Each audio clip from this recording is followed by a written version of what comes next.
Hello everyone, Earl Henderson, Primordial Defense. Thank you for watching. I have another Monday quarterback video for you. I'm going to play this video and talk about things that are going on to better explain what's going on and talk about things that I think that are being done right and or done wrong. I came across this video and it is an older video. It's from 2018. I cannot recall if I've seen this one before or not. And since I can't recall if I've seen it or not, and there's some good talking points in there, I figured I'd do a video on it. So, here we go. Hi, I'm Sarah Johns, Public Information Officer for the Washoe County Sheriff's Office. This critical incident community briefing is intended to inform you of an incident that occurred on February 4th, 2018 in the 500 block of Budger Way in Lemon Valley. You're about to see relevant surveillance footage which does not have any sound, and Washoe County Sheriff's Office dash cam footage, as our deputies were not yet equipped with body-worn cameras at the time. The Regional Officer Involved Shooting Protocol team conducted a complete and thorough investigation into the incident. These investigations typically require interviewing multiple witnesses, reviewing numerous hours of video footage, and analyzing a significant amount of forensic evidence. The investigation, in its entirety, was submitted to the Washoe County District Attorney's Office for review, and a link to the review findings can be found in the YouTube description below. A word of caution: the images and information you are about to see may be disturbing. When a deputy uses force to arrest a suspect or defend an attack, it can be difficult to watch. Viewer discretion is advised, especially for young children and sensitive viewers. Hello. I'm Chief Deputy Greg Herrera, in charge of the Operations Bureau of the Washoe County Sheriff's Office. I'm going to give you a brief overview of an incident that occurred on February 4th of 2018, shortly before 11:30 at night. Officer-involved shootings are investigated following the Washoe County Regional Officer-Involved Shooting Protocol.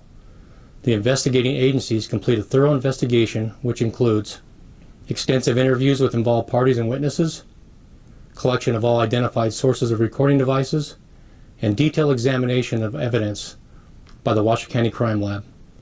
When an investigation has been completed, the investigation is then turned over to the Washoe County District Attorney's Office for criminal review. At the completion of the review, the Washoe County District Attorney provides a report with the findings, at which time the video is available for release. Given the District Attorney's release of the report on August 13th of 2020, the Washoe County Sheriff's Office has chosen to release the incident information and video through this process for the purpose of public transparency. On that night, deputies responded to a call of a battery with a deadly weapon. A woman reported she was stabbed by her adult brother and that her brother was still armed. 911, where's the emergency? I need 911 right away. My little brother is drunk. He just stabbed me. What's your address? I'm at...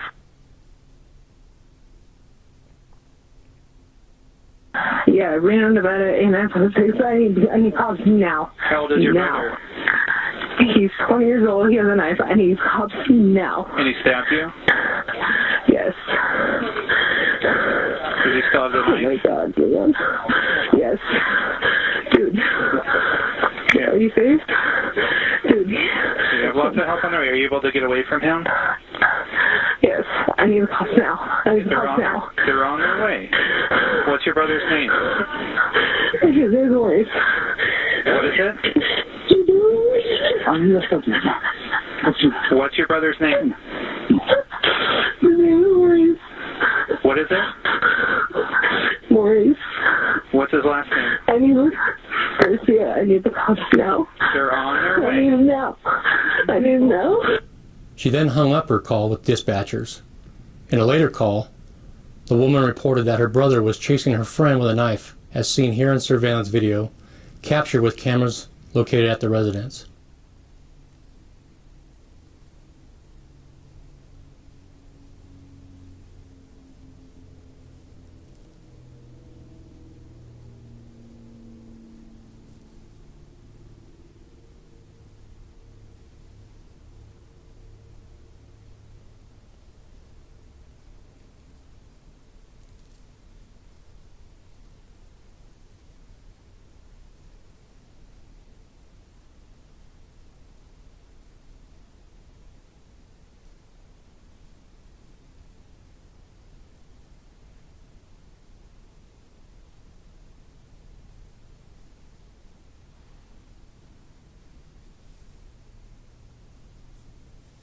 Within minutes, 3 Washoe County deputies arrived on scene and confirmed the female caller, as well as her male friend, had both been stabbed by the suspect.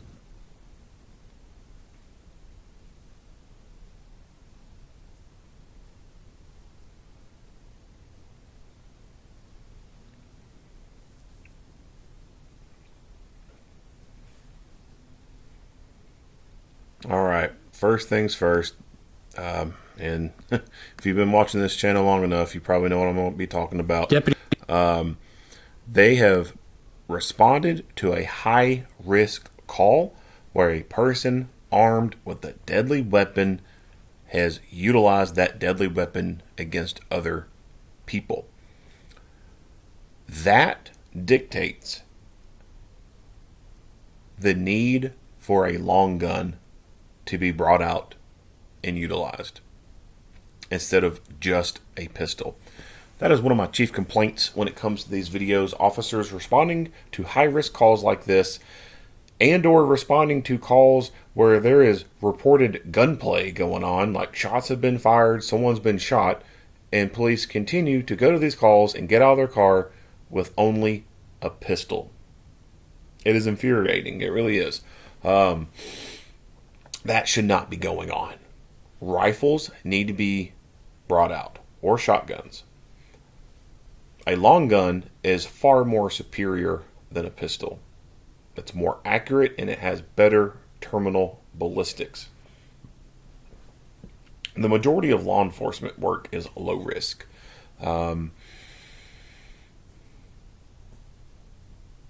Majority of the police in this nation go their entire career and never have to shoot anyone. They may point their guns at people from time to time, but majority of law enforcement goes their entire career never having to shoot anyone. They may have to fight people, spray people, tase people, punch people. So when I say low risk, I don't mean it's completely low risk, but in terms of gunfights, it's pretty low risk. And because an officer's daily activities generally involve just driving around, talking to people, writing reports or typing reports, collecting evidence, etc., it makes sense for an officer to carry a pistol only all day.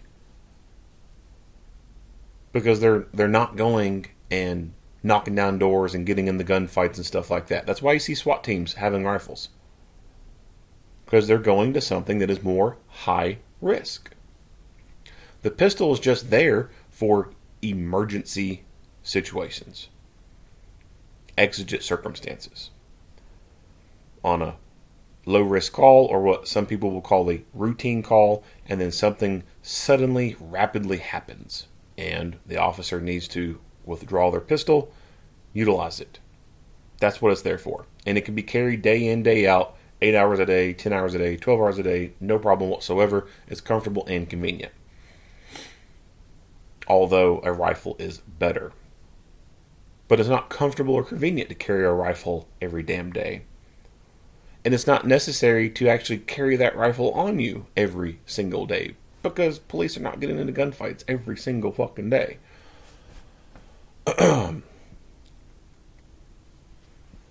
But when going to calls like this, the pistols need to stay in the holster, and the rifles and shotguns need to come out.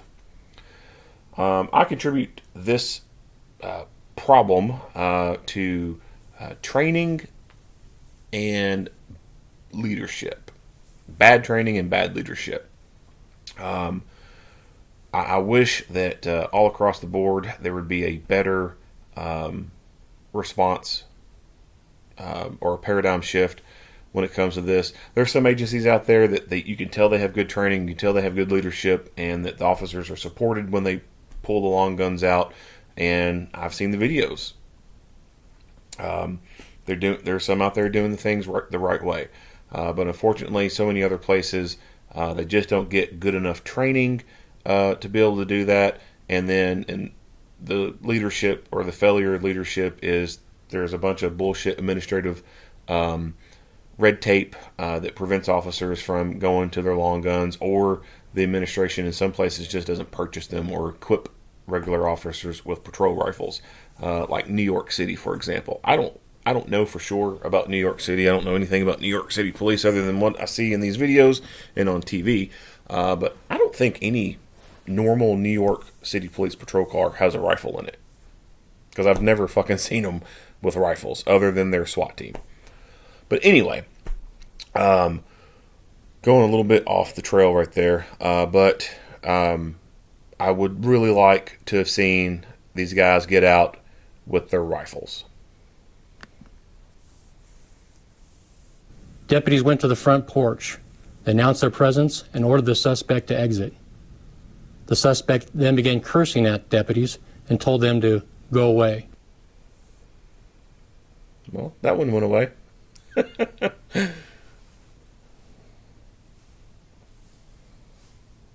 At this point in time, 2 deputies began walking around the residence to see if there was a back door, leaving 1 deputy near the front porch.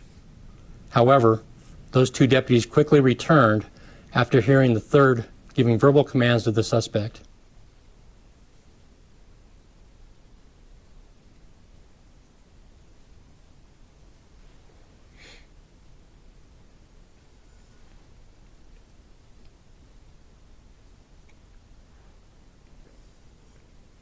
The suspect cracked the door and pointed a barrel of a pistol at the deputy.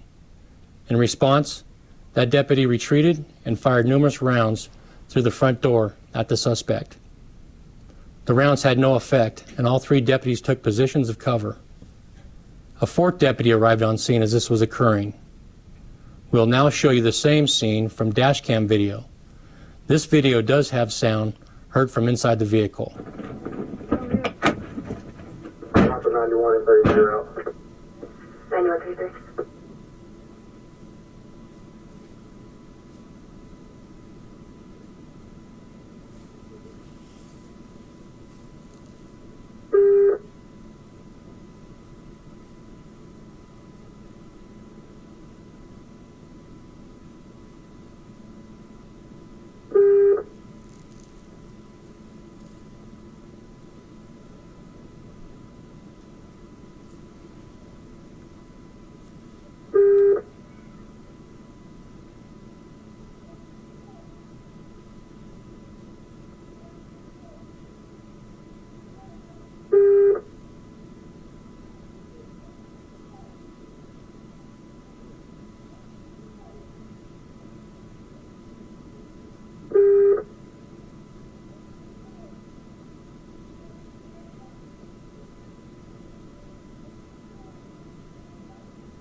Washoe shots fired. Washoe shots fired. Shots fired at 2331. Washoe 30 start DOS vertical. 10-4.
What cannot be seen with this dash cam footage are the actions by the suspect, which had deputies fearing for their lives. His actions can be seen, again, with video surveillance from the residence. This video does not have sound. Without warning, the suspect exited the front door with one hand holding a weapon behind his back. Deputies commanded the suspect to drop the gun. Instead, the suspect squatted in the doorway, told deputies to tell his sister that he loved her. The suspect then stood, pointed his gun towards two of our deputies. Fearing for their lives and the lives of others, all 4 deputies on scene fired at the suspect. Deputies immediately rendered first aid until medical personnel arrived. The suspect was then transported to an area hospital and underwent surgery and recovered from his injuries. What? The suspect was later identified as 20-year-old Maurice Garcia. During the investigation, detectives located the knife Garcia used to stab the 2 victims, as well as the gun he pointed at deputies. The gun is a Special Force airsoft pistol that is nearly indistinguishable from that of a Beretta 92F. Yeah. I mean, of course, when you look in the photo, if you know anything about the M9 or the 92FS, then you know by looking at it that this one is most likely fake. Most notably because of these forward serrations here, which I'm not too familiar with any newer iterations of the M9 or 92FS. Some of the newer ones could have forward serrations on there. So, but the name right here on the side, like, we know that's not what a real Beretta has on the side of its gun, right? The absence of the Beretta logo right in there. This photo, you can't see it very well, but I would suspect that even in person, if you stood over top of these and you look down on it, I would say how the light reflects off this probably looks a lot different than this. And you could most likely be able to tell that this is going to be an all-metal type of design. And this is probably going to be a plastic type of design on here. And of course, the slide stop lever right here. The real one's right there. This one seems to be missing it. I guess it's broken or whatever on this airsoft model. But the only way that you're going to be able to tell these differences is just like this. Being able to look at a photo of it and note the differences. Point out the small little details that say, hey, this doesn't match up with the real one.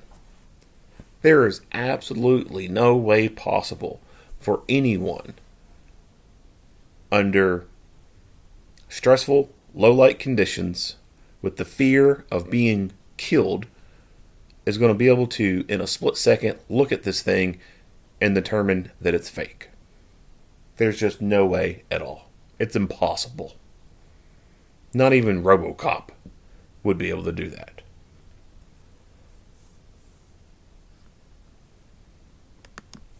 FS 9mm.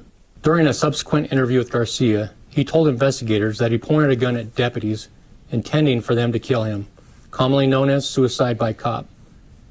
In a criminal trial, Garcia was found guilty of battery with a deadly weapon and battery with a deadly weapon causing substantial bodily harm.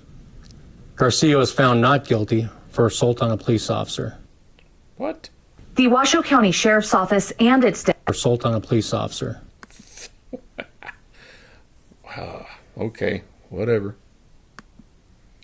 The Washoe County Sheriff's Office and its deputies take incidents such as these very seriously, and they are treated accordingly. For questions or additional information regarding the Washoe County Sheriff's Office, please visit www.washoesheriff.com. The Washoe County Sheriff's Office and Battery with a deadly weapon and battery with a deadly weapon. Garcia was found not guilty. So I talked about rifles and how they are more accurate. So you can see on this door where one or more of the officers missed. Not all the rounds they fired hit that guy. A lot of them missed and hit this door and the door frame.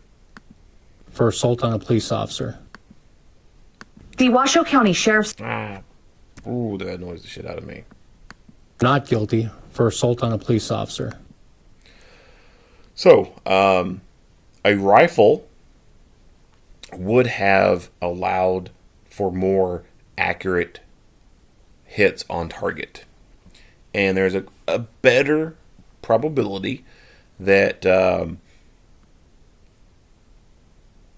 utilization of a rifle would have resulted in less missed rounds.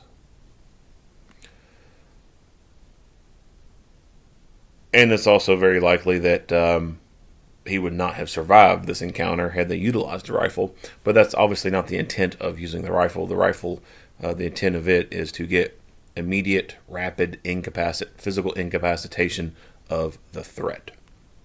Because the terminal ballistics are just far more superior than pistol cartridges. All pistols suck. I don't care what cartridge you got, 9, 40, 45s, whatever. They all suck compared to a rifle. They just do not have the velocity to be able to dump that type of kinetic energy into the target and cause such devastating damage to rapidly incapacitate them.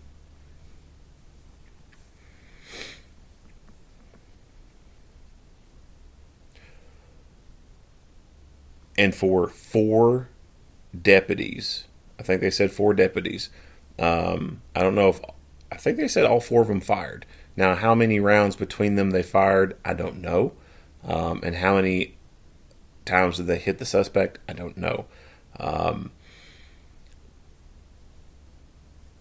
It is common to see misses in gunfights, especially with pistols, because they are short-barreled and just the littlest amount of movement can cause shot placement to be way off.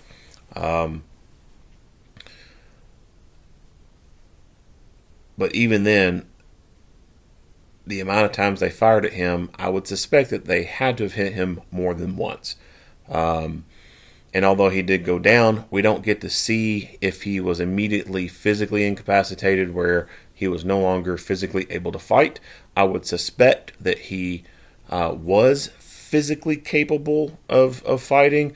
I would say that he is most likely mentally incapacitated after being hit by them. There's a difference between mental and physical incapacitation. Mental incapacitation is where a person just no longer has the mental will to continue that fight. You take the fight out of them. And although they are still physically capable of fighting, they're just not in it to win it. But some people can be shot, and if it does not physically incapacitate them, they can still continue to physically fight. And that is why, like I said, the long gun is more preferred. It takes that ability away from the threat to be able to continue fighting and being a threat. It is the best tool to be able to stop the threat. All right, that is it. If you like what you hear and see, go ahead and give me a like and a share. If you haven't already, hit the subscribe button and stay tuned for more Monday quarterback videos. Earl Henderson, Primordial Defense. Thank you for watching.